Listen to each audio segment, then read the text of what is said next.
I'm Van. I'm Sori. That's Booby. Culpy and Chip.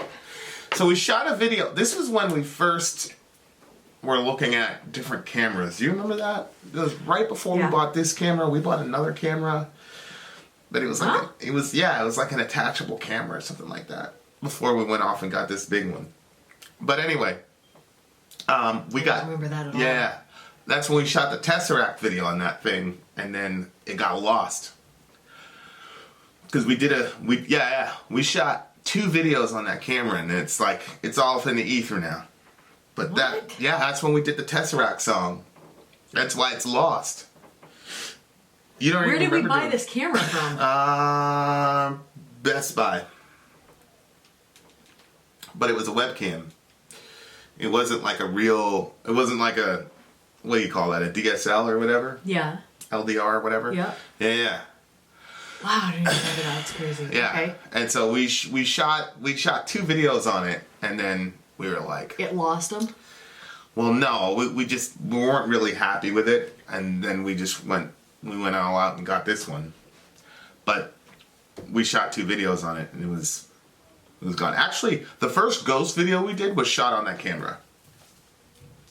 As a matter of fact, we shot the Tesseract video and ghost video the same night. What did it look like? It was like a attachable webcam thing.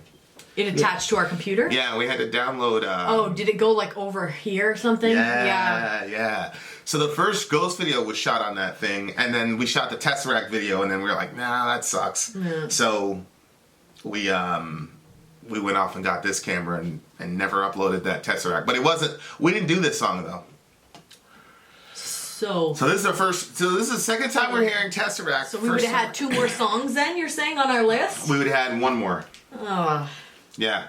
There's been a couple videos that we shot. We shot a whole This Is America. Remember when that whole thing came out? Yeah. We shot that video. That took us like an hour and a half, 2 hours, and we just scrapped it. Yep. It's true. We just completely scrapped it. So, yeah, sometimes we'll shoot videos and everything and cut it and be like, nah, this isn't what we do, blah, blah, blah. If we can find the This Is America video, we'll put it up on Patreon. Yeah. Anyway, time for topical political commentary. You can hit us up in Middle America with Vin and Sori. Behind the scenes with our family. Check out My Sori Life. Maybe the next time we play Monopoly, we'll live stream it. Did you hear me say it when we started arguing? I'm like, I wish this was being live streamed right now. Yeah. Everybody could have seen how much you cheat. No. I know people would. That's because I would have wanted that. Oh, I know. Look, you could murder an elf on camera. People are still going to agree with you and blame me for it. I don't care about that. It can't be that I was right. No, you weren't right on that one. And you were cheating. No, you were wrong. You were wrong. And it's so funny you try to blame Sailor for it. Sailor made the deal, I didn't. No, the 8-year-old. I didn't blame her. You were making it seem like I I wanted to strike up these deals. I never wanted to. You know how I am about rules. I don't want to adjust the rules. You kept wanting to adjust the rules. Where in the rules does it say you get $400 for landing on free parking? That was just no, it doesn't say that. But I could have done without that. But that one is one of the ones that I feel like that's an emotional thing for all of us. Like we all did that when we were kids. Can we start? I know what you're doing. I'm thoroughly enjoying myself. You should see the cheating that was going on. I'm thoroughly enjoying myself. It's so annoying. I'm thoroughly enjoying myself. Okay. Phoenix, ready? Tesseract, let's go. Which is, by the way, Orion's middle name. So shout out to the big holy Peter. What's up, buddy? Love you. And go.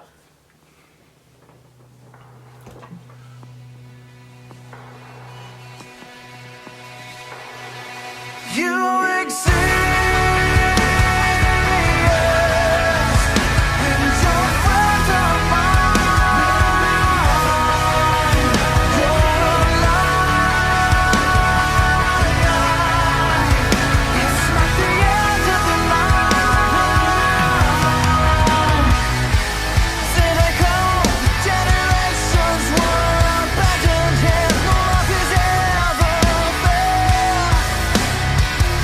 When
Chasing shadows.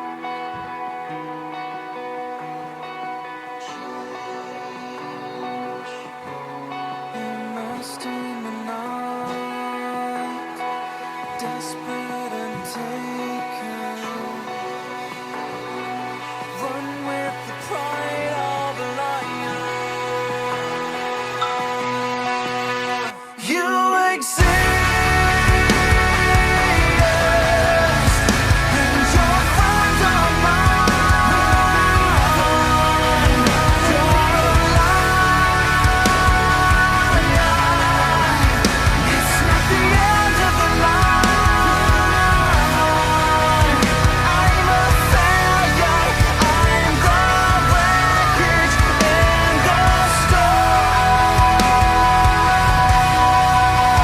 I'm enlightened, unafraid. I am reborn.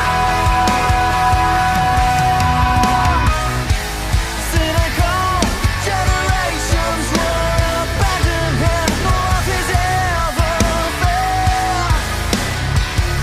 When the mechanical fires are raging, the revolution's here.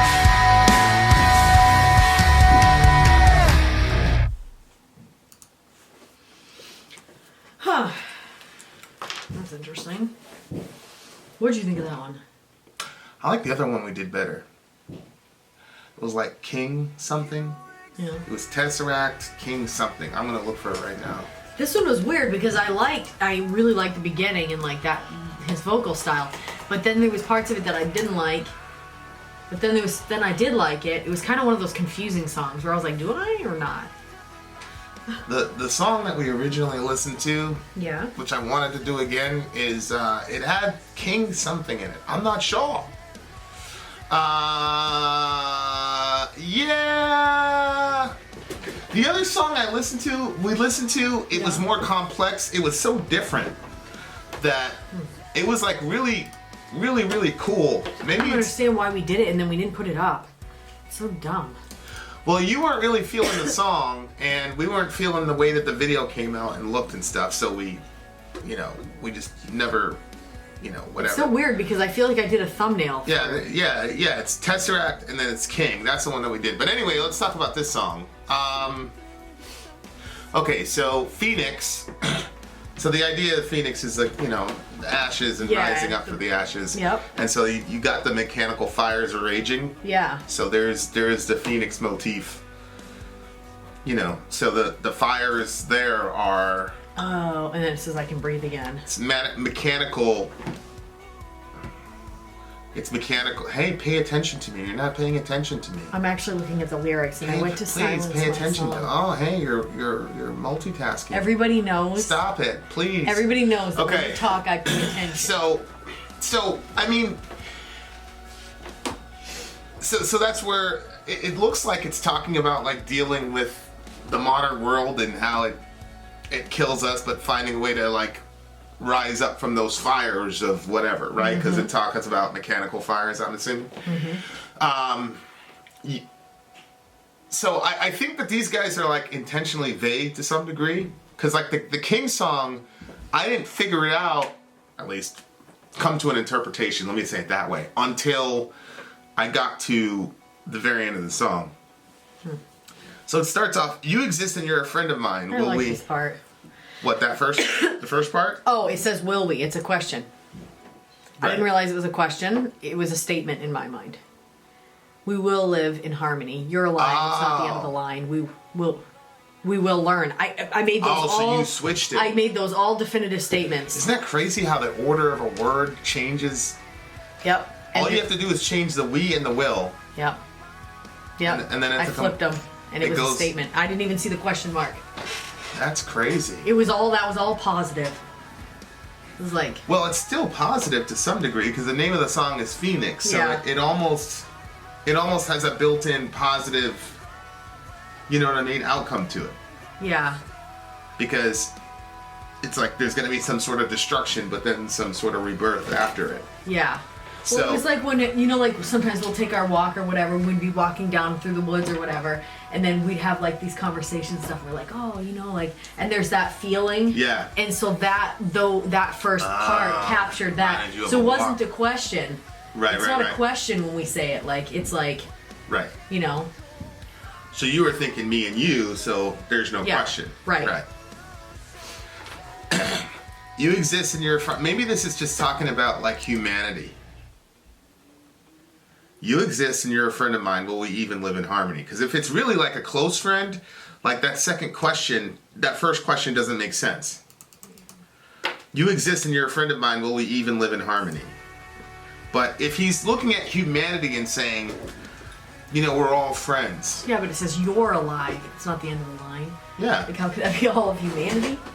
Well, he's personifying. You think you can do that? You can personify humanity as one whole?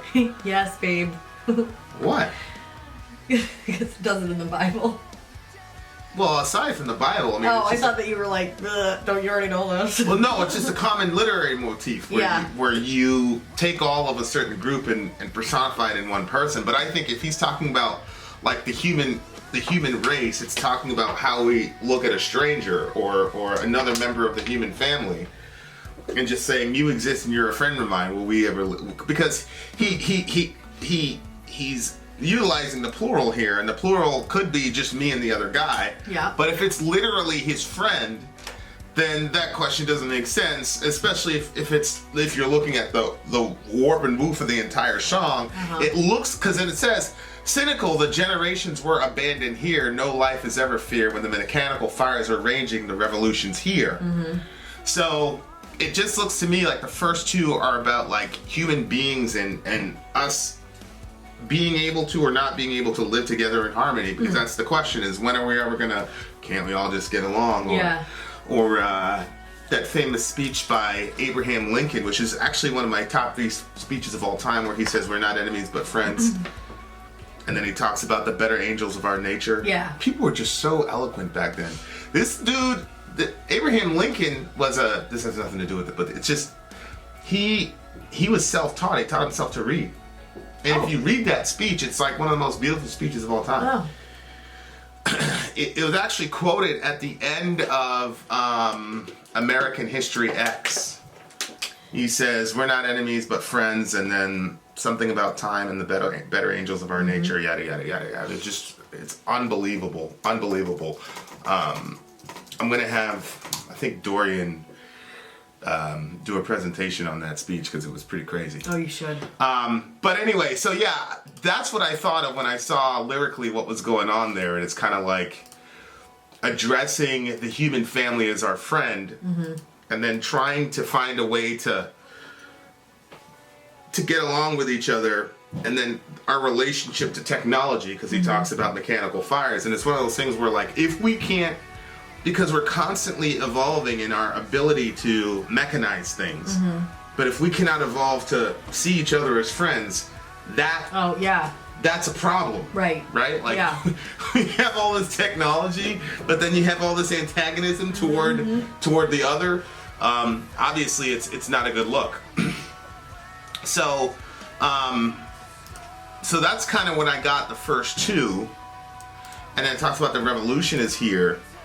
And so, when the mechanical fires are raging. So to me, in verse 1, it's like, can we do this? Can we live in harmony? Are we going to learn? We're going to figure it out. And then the next line is cynical. So this is like, no. I'm going to say no. We're not going to be able to make it. We're not going to be able to figure it out. The generations were abandoned here. No life is ever fear, when the mechanical fires are raging. The revolution's here. So everything goes up in flames. And then third verse, I can breathe again. I choose to never let go. That's the phoenix part when he rises, Right, that's the phoenix rising, that's kind of the pattern. I can breathe again, I can choose to never let go, lose control, see through the sights of a rifle, right? So there's the mechanized hostility, live through the eyes of a child, walk through the mind of minor to extol. So it's like, there is a mechanized, antagonism with the rifle, but live through the eyes of a child. Meaning, if we could go back to how we were as kids, then the rifle wouldn't be as dangerous. because kids can play together in the playground and all this, or you can get shot on the playground, but you're still fine. I think like see through the sights of a rifle. I mean, like the sights of a rifle. It's very, you can see directly, like it's very pointed, you know.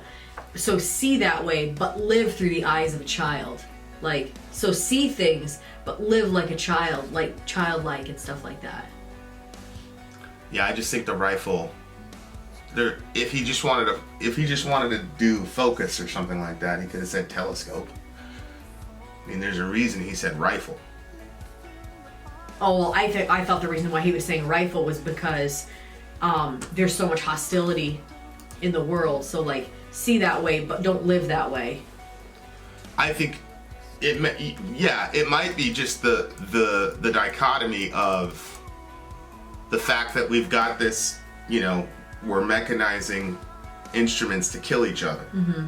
So, you know, when it talks about mechanical fire, so I'm just going with that theme of we're inventing more efficient ways of killing each other. Mm-hmm. And so then you can get to the point where that's the only lens that you can see through is hostility. Yeah. So to me, it looks like we've got two options here. We can either see life through the sights of a rifle, or we could live through the eyes of a child. Mm-hmm. And it seems that it's saying those are our only two options, because as we continue to evolve our ability to be more efficient killers, mm-hmm. We're going to get to the point where we can only see other people through the lens of aggression. Yeah. Right? Versus living through the eyes of a child, which, of course, children still have aggression. Yes, they do. What was that yesterday? What did Dorian say to Johan? Oh, Johan wanted to tell me why a sloth is so slow. Yeah. And Dorian blurted it out. And then Johan goes, ah! And then starts scratching Dorian. Yeah, at the dinner table. He scratches. Crying. Dorian's reaching for some broccoli. Yeah. He's like, ah! I'm like, stop, not at the table. I know, Dorian is hilarious. He's hilarious with that stuff, because I could tell he felt bad for Johan. He was like, well, tell him about the penguins. Yeah, and he's like, the penguin's far more interesting. And he just left his hand there to be scratched. I was talking to him this morning. I'm like, I said, me and my sister were not like you and Johan. I would have never been able to get away with Johan gets away with murder. Yeah, like, Johan. If Dorian says one thing that Johan doesn't like, Johan's like, ah! He's like after him. And Dorian's just like. He'll just stay there. I know. It's like I explained to you, like, if you've ever had a kitten and, like, the kitten, like, hides underneath the bed and then all of a sudden, like, just, like, jumps out and randomly attacks your leg, and you just kind of, like, bring your foot up to kind of, like, knock the kitten off slowly and they kind of tumble. Like, that's Dorian with Johan. He just lets him, it's just, well, he doesn't take it seriously, you know? Well, and he loves him. Yeah, but Johan really thinks, oh, get him! But that's it. Johan goes from 0 to 60, so you never know. You don't. Like, so on one hand, he could, and you know, he could have told about the sloth thing, and Johan would be like, man, what's wrong with you? Yeah. And then everything. But sometimes he starts crying and everything, and then so you can tell Dorian feels bad for him and whatever. And then like 2 minutes later, it's like nothing happened. They're good. Yeah. But that's I never get to explain anything. Right. But that's the advantage of being a kid, you know, like they don't have these principles where you have to hold grudges. Right. Like they're just like, you said the thing about the sloth, I scratched your hand, okay, we're Gucci, we're good. And move on. Like, yeah. Not us. We played Monopoly. I'm still sour at you. He's still sour. Well, you got 104,000 people, I'm sure, that agree with you, for sure. But yeah, so he goes, I must change because I've been chasing shadows. Change immersed in the night, desperate and taken. Change, run with the pride of a lion. That's a good line. Run with the pride of a lion. Because, you know, a group of lions is a pride. Yeah. But then a lion's also very proud. Yeah. So it's like, so that's like, he's realized he has to change because things are dark, right? And then he's got a crew, and you know, everybody belongs to some sort of crew. I was listening to this guy today, this gangster dude. He was talking about the Pledge of Allegiance and like really thinking that through. Yeah. Like, yo, you're sitting here pledging to this flag in this country, and No. It was so normal to me growing up because we were always, like, before being homeschooled, we were in, like, private schools, and they always, like, we did the Pledge of Allegiance every day. It was very serious. There was no goofing off. Like, you had to have your hand on your heart, like, the whole nine. And then when my mom started homeschooling me in, like, 5th grade, she did the same thing. Every day we'd stand, we'd do the Pledge of Allegiance, and we'd do the pledge to the Christian flag. Yeah, we did the Pledge of Allegiance, we did the Hail Mary. See, my mom would tell us, don't pledge to no flag. She would tell us not to do the Pledge of Allegiance. You know, because we're born in Jamaica. Yeah. She's like, you're a Jamaican. And I'm like, I'm in America, Mom. What's wrong with you? When you first brought it up to me about, like, the weirdness of the Pledge of Allegiance. Yeah.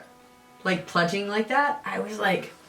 I'm going to tell you... I stopped and I reread it. Yeah. I was like, this is a little... To the republic for which it's... But you know what? It worked for me because I made certain decisions about my life later on due to my loyalty to this country. Yeah. So, and I love this country. And I really, I would trace it to being a kid and pledging to the flag. And well, I mean, it affected me too. Like, we would... Every year on the 4th of July, there was a song we'd sing about the American flag. I got a lot. I'd get emotional. Every year I would get emotional about it. I was at a hockey game.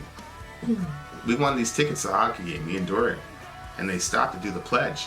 And I remember getting super emotional. Super emotional. Why do we get emotional with that? I don't know what it is. I love my country. I love this place. It's crazy. And of course, I'm extremely critical of policies in this country and how, especially how they treated, you know, my ancestors. But that definitely worked, and I really root it back to that. Because you're there, you got your hand over your heart. You got 20 other kids. You got Miss Higglebaum and all that. Well, I think for me, it was I had certain thoughts about this country that I thought were true, and so like when I got older, I think that was what was hard for me, was realizing like that things were not how I thought they were. Yeah. And then realizing that I had pledged myself for all those years. Yeah. And so then I think that like when I hit that phase, it like bothered me because I was like, but you always knew more what was going on. They didn't do that in like our school books. They always like it was like the worship of America. Yeah. And it didn't talk about, I didn't know that the presidents had slaves and like I didn't, maybe it was in there, but I had no idea. Yeah. So that was difficult for sure. Yeah. But it's funny because I love America and I love the Blessed Mother. And what did I do when I was a little kid? I pledged to America, and then we turn over and say the Hail Mary. And to this day, and it's funny because I'm a hardcore Protestant, but I love me some Mary. Yeah, it's so true. And I'm a Pan-African, you know, Black Panther type, you know, but I love me some America. That's true. But so it's like that whole lion pride thing is like a major thing, and it definitely motivates you to say, I remember doing 9/11. Man, I was, you know, that whole pack mentality, the lion pride thing, and then of course my girlfriend at the time was in New York City. Yep. And I was in Maine, and I was like losing my mind because I'm like, yo. You're so protective. Well. Then I saw all these people celebrating and all this and stomping on the American flag. I was like, okay, motherfucker, we'll see. We'll see. So, I mean, but the song is important though, the more I think about it, because that's a real dangerous, that can motivate you to do some really dangerous shit that you regret for the rest of your life. You know, so, but that's one of those things, but at the time, you know, I was young and hot-blooded and all that, and nobody could have told me anything. And my friends, like, nobody could have told us anything. Like, people were going to have to pay for that shit. Yeah. So, you know, that's where you see through the sights of a rifle, right? Whereas, like, as a child, you can say, well, you know, now I can say, well, we've been bombing the shit out of people for decades. Eventually, it's going to come back to us. But you can't tell somebody that. I lost my aunt over there. Right. So... But, you know, kids can kind of say, well, you punched me in the eye, I punched you in the eye, all right, you know. But when you're an adult, you're like, eternal war! Yeah. You know, people are going to have to pay for this shit. and it was like, I don't even care if we did that to those people. You know what I mean? Like, you did that to us. Like, how dare you? Which is, you know, like, so this is the stuff where you kind of, if you see people as friends, you know, and if you see these, like, giant global conflicts as conflicts between two kids at a dinner table, you know what I mean? Like, we can figure out how to live with each other. And of course, I'm of the belief that that's going to happen, right? Like, you know, post-millennials, I believe that we're going to figure it out. Because I figured it out. I went from being a person that was extremely violent, extremely vengeful, and seeing myself as an agent of vengeance to, you know, to changing that mentality. But there's a lot of, you know, wreckage. And it's really cool because he says, you exist, you're a friend in line, we'll even live in harmony, you're alive, it's not the end of the line, will we learn? He says, I'm a failure, I'm the wreckage in the storm. Yeah. And I really like that because anytime somebody's talking about like global problems or major issues, they always put it on other people. And he's saying, I'm the wreckage, like I'm contributing to it. I have mindsets too. But then I'm enlightened, unafraid, I'm reborn. So it just looks like us trying to get to that point where, you know, we can live in harmony. Can live in harmony. Yeah. And all that. So the message is good. The medium, nah. I feel like a lot of Tesseract fans are gonna say this is the most popular one, but this isn't really Tesseract. See what I'm saying? Yeah. Because the other song was kind of like offbeat. The timings were weird and things like that, which I like. Yeah. If you can pull it off, and they were able to pull it off, and it was just really, I had never heard something like it before, whereas this one is kind of more, you know, palatable to the wider audience. So I'm very curious. I hope Tesseract fans go in there and make a bunch of requests for that King song, I think it is, because I'd like to redo that video. All right, what do you give the song? 8.5. Yeah, I can rock with an 8.5. I like the message. Nah, I'm gonna have to give it a 7.5. I like the message. If I think that that's what it's, and the name of the album is Polaris, you know, like. So, I like that, but I don't know. Yeah, the medium was kind of. I think I was expecting it to be like that King song. Did you like his voice? Yeah, I like his voice. I mean, but at the same time, we've listened to so many gifted vocalists that. Yeah. You know. So anyway, 7. What did I say? 7.5. Yeah. 7.5 for me. 8.5 for me. Vin out. Sori out. Gone.